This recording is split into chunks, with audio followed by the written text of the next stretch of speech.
She left me for her rich boss, not knowing I owned the company. I used to believe loyalty was louder than money. I was wrong.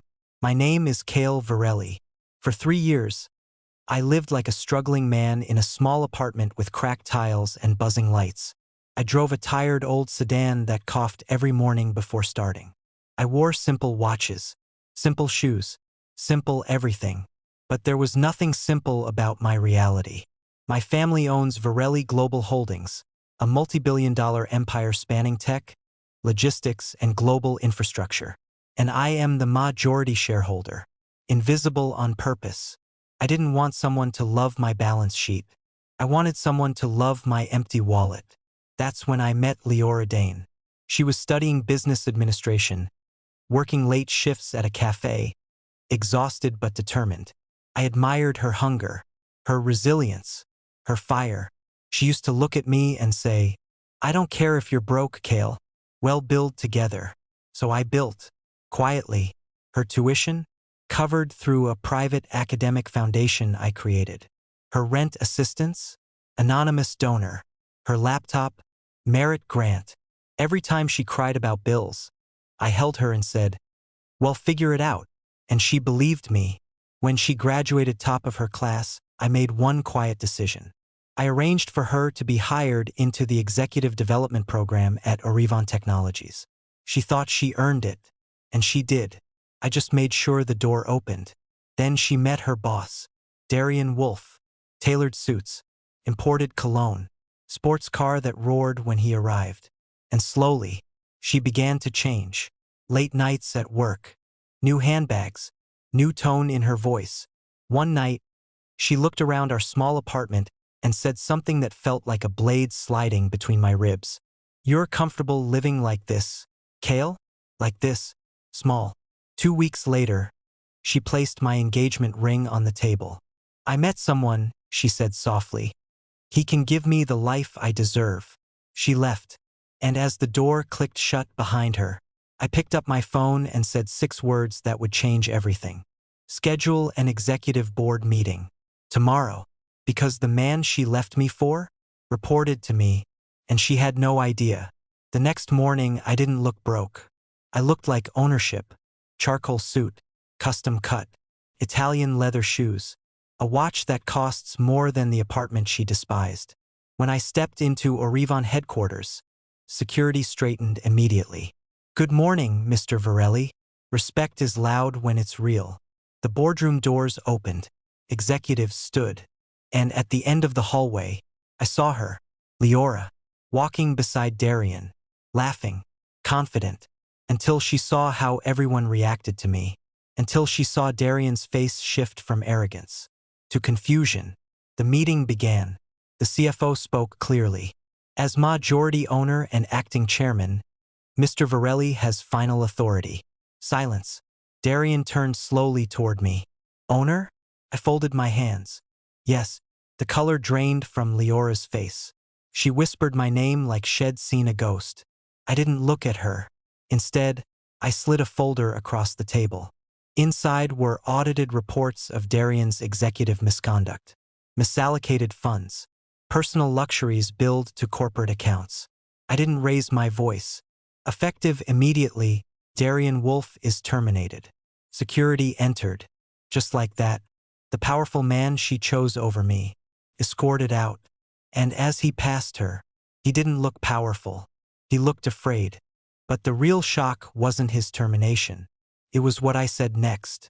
Because I wasn't finished. And Leora was about to learn something even worse than the truth. After Darian was removed, I finally looked at her. "Miss Dane." Her voice trembled. "Yes, sir, sir." The same lips that once whispered, "I love you," now used formal titles. "You were brought into this company through a discretionary executive track." Her breathing grew shallow. "That track no longer exists." She swallowed hard. "However, your performance is competent. You may remain under standard employee evaluation. No favoritism, no fast track, no special treatment. Just ordinary." The same ordinary she thought she was escaping when she left me. After the meeting, she followed me into the hallway. "You lied to me," she whispered. I concealed wealth, I corrected calmly. You concealed loyalty. Tears filled her eyes. I didn't know. That's the point. If love changes when money changes, it was never love. Weeks passed. No more luxury bags. No more late nights in executive offices. Then one evening, she knocked on my office door. I ended things with Darian, she said. I made a mistake. I studied her carefully. And then I told her the one truth she wasn't ready for.